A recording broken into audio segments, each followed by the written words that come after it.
He is an amazing God that we serve, and He don't think the same way we think. And He doesn't see things the way we see things. And we read in 1 Corinthians chapter 1, and several of the verses there, starting in 18, where he talks about the cross. And in verse 18 it says, "For the word of the cross is foolishness to those who are perishing, but to us who are being saved is the power of God." And then the verses following that talks about the wisdom of God, and the wisdom of men is still foolishness compared to God's wisdom. And we get down into verse 23. It says, "But we preach Christ crucified, to the Jews a stumbling block, and to the Gentiles foolishness. But to those who are called," in verse 24, "both Jew and Greek, Christ, the power of God and the wisdom of God."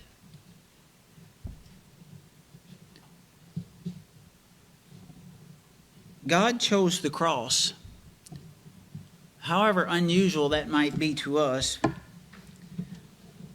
by sending His Son to that cross and putting Him to death. That's how He saves mankind. And when the world looks at that, they see a foolish story of a man that would allow himself to be put on a cross. But those with a good and honest heart can look at that story and they can't help but be affected by that. Those with a good and caring and honest heart looks at the story of Jesus Christ and considers the sacrifice made for the sins that they have committed.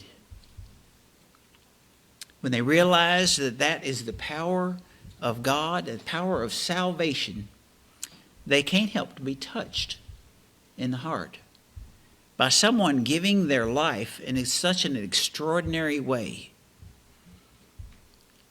The good and honest heart just cannot help but to be affected by that. And we're all here today because we believe that story, and we believe it to be true, and we have been affected by what we have found in that story. We have found a love that surpasses any love that we can find on this earth.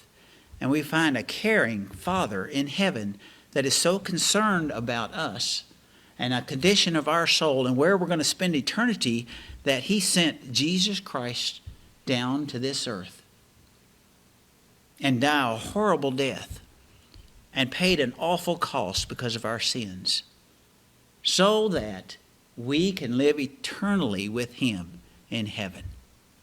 Isn't that just an amazing thing? Those with a good and honest heart can look at that story and they can't help to be touched by the love that we see in that story. And we are here today.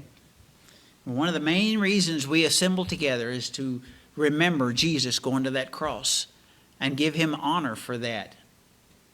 Remembering that sacrifice by the emblems that He has put forth for us to use to remind us of His love, His dedication to us, His sacrifice, His pain, and His agony that He suffered on that cross so we can be washed clean of our sins.